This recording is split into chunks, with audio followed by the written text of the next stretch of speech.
Stop financing terrorism. Join Terror-Free Energy Coalition. Visit www.TerrorFreeOil.org. You have probably never seen before. Video that personifies hate and rage. Video like this one from inside a Baghdad mosque that has made me believe that we must not only listen to these people, we must take them at their word. الأمريكان ورئيسهم والبريطانيين ومن والاهم والصهاينة ربيبة ومصنع الكيان. الله أكبر. يا أمة محمد سيقول حتى الحجر يا مسلم هذا يهودي خلفي تعال وقع مسا. ونحن نقطعها والله لا نقطعها أيها اليهود. الله أكبر. الله أكبر. الجهاد في سبيل الله.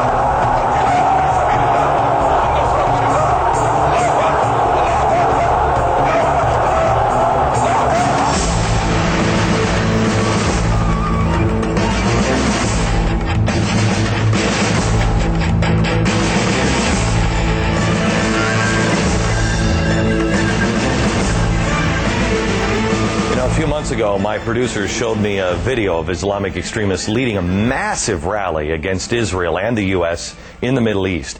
It shocked me to my core, not just because of the size of the crowds and the depth of their hatred, but it was beyond that. Here I am. I'm a guy who's in the U.S. media, and I had never seen that video before. That is when I made the decision to create this hour-long special devoted to exposing everything that I had seen and everything that you are not seeing.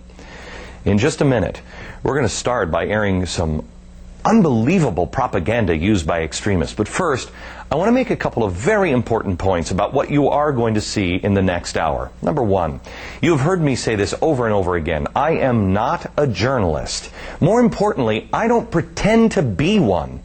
I have also been extremely honest with you every step of the way if you watch this program every night. I am a conservative. So when you hear me talk about anything from politics to religion to, yes, Islamic extremist, you have to understand that I express my opinions fully, no matter what anybody else thinks, like it or not, right through that prism. I also want to make it clear that this next hour is not balanced perspective on Islam or the Middle East, but it is an important part of the story.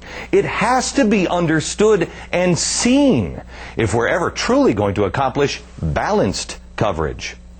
Finally, the video you are going to see tonight is from all over the Middle East. People that are involved in many different conflicts, but there is one common thread. They all use their religion to justify their hatred. And it all starts with one of the most important weapons that they have in their arsenal, the weapon of propaganda.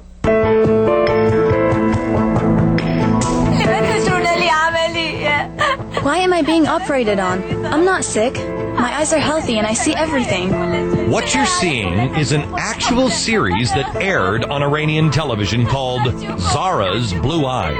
Please, please, don't come near me with that needle. Help me, help me, help me. Little Palestinian children have their eyes stolen by Israelis. My eyes, I can't see a thing. Why have you covered my eyes?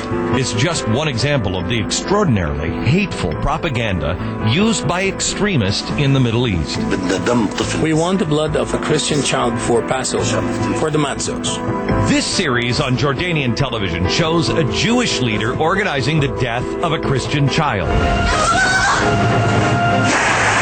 He uses the child's blood to make matzah, which he feeds to a non-practicing Jew. This stuff is not just on television. It's in the newspapers. It's in the mainstream newspapers of the Middle East. This chilling cartoon ran in a state-owned Egyptian newspaper. It shows Secretary of State Condoleezza Rice at the podium, her hands dripping in blood. And this cartoon, which ran in the official newspaper of the Palestinian Authority, shows a drunken President Bush toasting with former Israeli Prime Minister Ariel Sharon, drinking from a bottle of Palestinian blood. To us, these are extraordinary claims. But that's because we don't hear these sorts of things every day. To many in the Middle East, they go unquestioned. There is something in the Middle East. I don't know if it's in the culture or maybe just from not having a free press ever in their history, having always state-controlled media, that there seems to be very great weakness of reality testing and a very great propensity to believe wild, far-flung, paranoid ideas. Ideas like this quote-unquote news story that aired on Iranian TV. The Zionists are the largest shareholders in the world's drink manufacturers.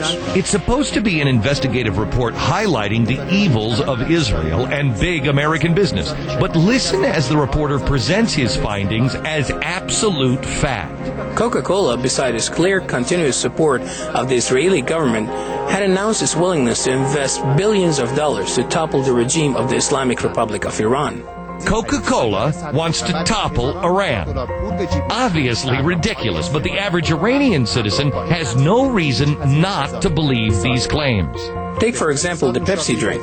Do you know what the name of Pepsi stands for? Pay each penny, save Israel. I could show you hours of this sort of propaganda, all of it equally as shocking. But what we really need to be asking is why it exists in the first place. The question always comes is, why are they successful? And why are we such failures? Why have we failed to become the beacon of the world? We had thought that Islam is the beacon to the whole world, but yet we see poverty and we see death and we see mayhem. So, of course, somebody has to be blamed. And that someone is Israel, a country that the propaganda claims is supported by the United States in almost everything we do. So it's no surprise that we're often portrayed as the root of all evil, or as they call us, the Great Satan. This is Satan, the source of tyranny. It's not always the faces of actual people who are demonized. She's the shadow of the tyrant, the Antichrist. It can be anything that represents our values, our freedoms, or our liberties.